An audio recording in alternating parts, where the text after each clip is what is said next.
Kung gusto nitong suklay na to, baka meron kayo nito sa bahay, mag-check out na ang mga mami. Pwede na gamitin pagligo or pag sa working.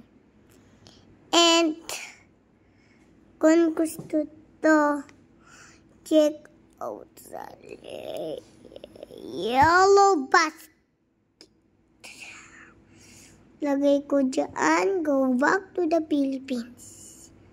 Ay, kung hindi nyo pala napapanood yung part 1 natin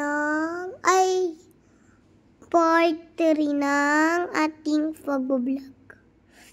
Pag ating part 6, kung ito nyo yung nagustuhan nyo ba yung 1, 2, 3,